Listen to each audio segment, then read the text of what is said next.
Assalamualaikum warahmatullahi wabarakatuh.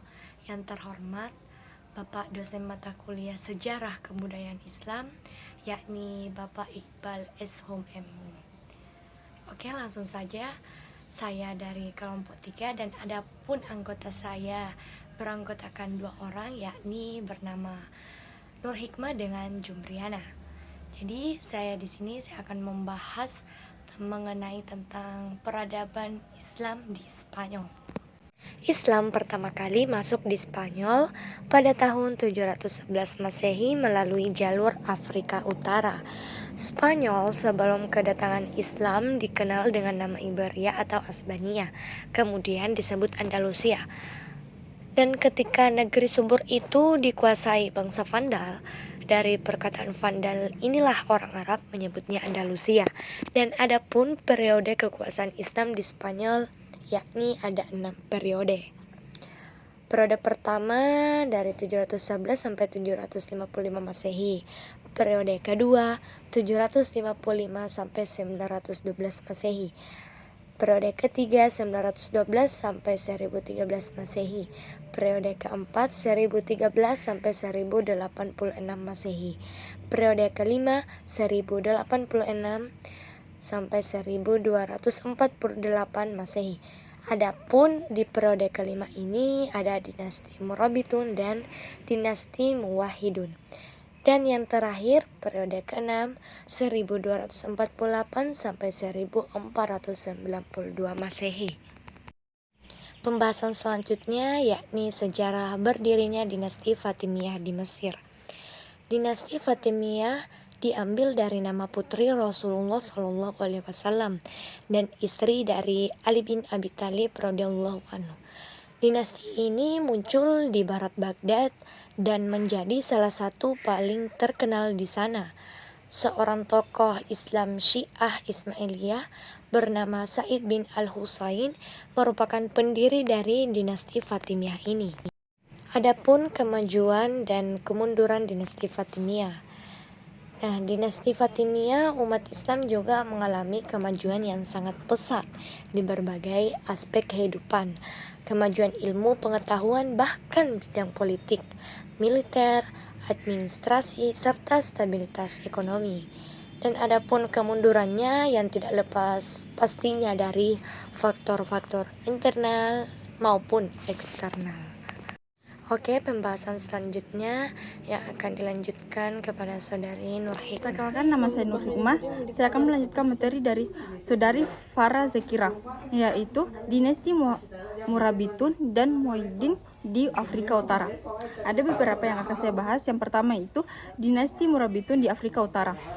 Murabitun atau Al-Murawiyah merupakan salah satu dinasti Islam yang berkuasa di Maghrib. Nama Al-Murabitun berkaitan dengan nama tempat tinggal mereka yang pada awalnya mereka menempati ribat atau sejenis surau. Asal-usul dinasti ini dari Lemtuna, salah satu dari suku Sahaja. Mereka juga disebut Al-Mulasium atau orang-orang yang bercadar. Yang kedua itu dinasti Muwahhidun. Muwahhidun merupakan dinasti Islam yang pernah berjaya di Afrika Utara selama lebih dari 1 abad. Didirikan oleh Muhammad bin Tumar, menanamkan gerakannya dengan Muwahhidun karena gerakan ini bertujuan untuk menegakkan tauhid atau keesaan Allah, menolak segala bentuk pemahaman antropomisfisme atau tajsim yang dianut oleh Murabitun. Karena itu semakin perjuangan bin Tumar adalah menghancurkan kekuatan Murabitun. Pada kemajuan dinasti Murabitun dan Muwahhidun di Afrika Utara. Kemajuan dinasti Murabitun mencapai puncak kejayaan pada masa pemerintahan Yusuf ibnu Tasif yang bergelar Amir al-Muslimin. Peran politiknya didasari oleh semangat keagamaan untuk berjihad dalam memberantaskan kejahatan. Dari semangat ini kemudian ia dapat mencapai puncaknya kejayaan ketika penyerangan Spanyol. Mungkin apa gini nunggu Yang selanjutnya itu kemajuan dinasti Muwahhidun. Aku dia. Al-Muwahhidun merupakan dinasti Islam yang pernah berjaya di Afrika Utara. Memerintah dari 515 sampai 667 Hijriah. Didirikan oleh Muhammad bin Tumar pada tahun 1080 sampai 1130 Masehi, yang lebih dikenal dengan sebutan bin Tumar pada tahun 1114 Masehi. Al-Muhad dari Al-Muhaidun artinya orang-orang yang mengesahkan Allah. Secara intelektual mewakili protesta hadap mazhab Maliki yang kaku, konservatif dan klasik, sebuah mazhab yang dominan di Afrika Utara.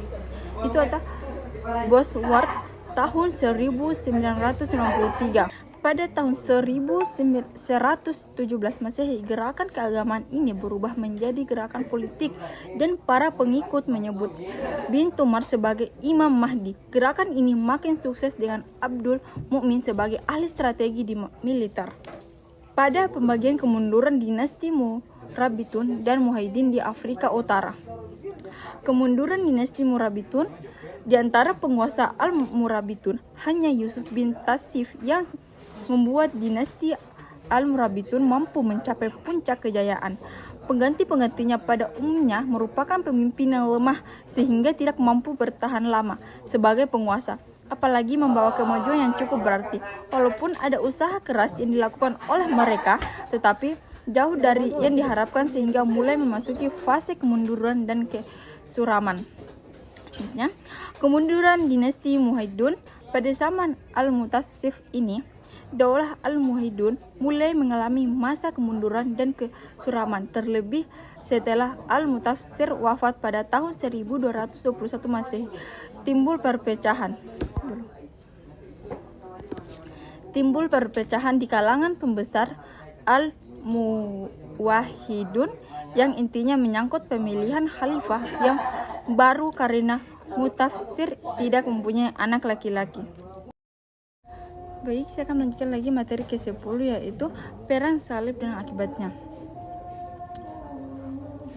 Perang Salib adalah gerakan umat Kristen di Eropa yang memerangi umat Muslim di Palestina secara berulang mulai dari abad ke-11 sampai abad ke-13. Perang Salib pada tahun 1096 sampai 1291 terjadi sebagai reaksi dunia Kristen di Eropa terhadap dunia Islam di Asia yang sejak 632 Masehi dianggap sebagai penyerangan bukan saja di Syria dan Asia Kecil tetapi juga di Spanyol dan Sisilia. Disebut Perang Salib karena ekspedisi militer Kristen mempergunakan tanda salib pada bahu, lencana, dan panji mereka sebagai simbol pemersatu untuk menunjukkan bahwa peperangan yang mereka lakukan adalah perang suci dan berjuang untuk membebaskan kota suci Baitul Maqdis, yaitu Yerusalem, dari tangan orang-orang Islam dan mendirikan gereja dan kerajaan Latin di timur. Perang Salib berakhir ketika iklim politik dan agama di Eropa berubah secara signifikan selama masa Renaissance. Perang Salib pada hakikatnya bukan perang agama, melainkan perang merebut kekuasaan daerah. Hal ini dibuktikan bahwa tentara Salib dan tentara Muslim saling bertukar ilmu pengetahuan. Faktor pengetahuan terjadinya Perang Salib jika dibandingkan dengan tentangan agama, suku, bangsa, dan perbedaan bahasa. Adapun beberapa perang salib. Perang Salib pertama pada tahun 1095 sampai 1147 Masehi. Perang Salib kedua pada tahun 1147 sampai 1179 Masehi. Perang Salib ketiga pada tahun 1180. Dinasti Mamluk didirikan oleh para budak. Pada mulanya, adalah orang-orang yang ditawang oleh penguasa dinasti Ayyubiyah sebagai budak, kemudian dididik dan dijadikan tentaranya. Mereka ditempatkan pada kelompok tersendiri yang terpisah dari masyarakat. Oleh penguasa Ayyubiyah yang terakhir, Al-Malik Al-Saleh, mereka dijadikan pengawal untuk menjamin kelangsungan kekuasaannya. Ketika Al-Malik Al-Saleh meninggal pada tahun 1242 Masehi, anaknya Turansyah naik tahta sebagai sultan. Sebagaimana dijelaskan sebelumnya, dinasti Mamluk dibagi menjadi dua periode berdasarkan daerah asalnya. Golongan pertama disebut dengan Mamluk Bahri. Golongan pertama ini berasal dari kawasan Kipchak, Rusia Selatan, Mongol, dan Kurdi. Tetapi kebanyakan budak-budak ini berasal dari Mongol dan Turki. Mereka ditempatkan di Pulau Roundho di pinggiran Sungai Nil. Disinilah mereka menjalani pelatihan militer dan pelajaran keagamaan. Karena penempatan inilah mereka dikenal dengan julukan Mamluk Bahri, budak laut atau air. Sementara dari golongan yang dinamakan Mamluk Burji, para budak ini berasal dari etnik Syracuse di wilayah Kaukasus. Golongan kedua ini berhasil mempertahankan untuk berkuasa pada dinasti Mamluk. Kelompok ini dibentuk oleh Qalawun, Raja Mamluk Bahri 1280 sampai 1290 Masehi. Adapun beberapa kemajuan dari dinasti Mamluk, yang pertama yaitu dalam bidang ekonomi. Dinasti Mamluk membuka hubungan dagang dengan Prancis dan Italia melalui perluasan jalur perdagangan yang sudah dirintis dan dinasti Fatimiyah di Mesir. Yang kedua yaitu bidang ilmu pengetahuan. Mesir menjadi tempat pelarian ilmuwan asal Baghdad dari serangan tentara Mongol. Karena itu, ilmu-ilmu banyak berkembang di Mesir. Adapun kemunduran dinasti Mamluk dikonstruksi oleh banyak faktor, yaitu perebutan kekuasaan, kecenderungan sultan yang hidup mewah, praktik korupsi, dan kemerosotan ekonomi. Adapun materi selanjutnya yaitu kerajaan Turki Utsmani, Safawi, dan Mughal. Awal mulanya kerajaan Utsmani ini banyak tertulis dalam legenda dan sejarah tahun 1300. Dinasti ini berasal dari suku Qing Oghuz yang mendiami daerah Mongol dan daerah utara negeri Cina kurang lebih 3 abad. Adapun kemajuan kerajaan Utsmani yaitu akibat kegigihan dan ketangguhan yang dimiliki oleh para pemimpin yang mempertahankan Turki Utsmani membawa dampak baik, sehingga kemajuan dalam perkembangan wilayah Turki Utsmani dapat diraih dengan cepat. Kemudian ada ilmu pengetahuan, budaya, agama juga turut dalam kemajuan dinasti ini. Adapun dinasti yang kedua yaitu Daulah Safawiyah tahun 1501 sampai 1736 Masehi. Berasal dari sebuah gerakan tarekat yang berdiri di Ardabil, sebuah kota di Azerbaijan, Iran. Oleh sebab itu, daulah ini dianggap sebagai peletak pertama dasar terbentuknya Iran sekarang. Adapun kemajuan kerajaan Safawi yaitu bidang politik, pengetahuan, kebudayaan, serta bidang ekonomi dan militer. Adapun kerajaan yang selanjutnya yaitu kerajaan Mughal. Kerajaan Mughal merupakan kerajaan Islam di anak benua India dengan Delhi sebagai ibu kotanya. Berdiri antara tahun 1526 sampai 1858 Masehi. Dinasti Mughal di India didirikan oleh peziarah dari Asia Tengah bernama Sayyiduddin Muhammad Babur pada tahun 1482 sampai 1530 Masehi. Salah satu cucu dari Timur Leng dari etnis Mongol, keturunan Genghis Khan yang telah masuk Islam dan pernah berkuasa di Asia Tengah. Adapun kemajuannya yaitu dalam bidang seni dan budaya. Oke, pembahasan terakhir yakni Islam di Indonesia. Sejarah masuknya Islam awalnya dibawa oleh pedagang Gujarat, lalu diikuti oleh pedagang Arab dan Persia. Sambil berdagang, mereka menyebarkan ajaran agama Islam ke tempat mereka berlabuh di seluruh Indonesia.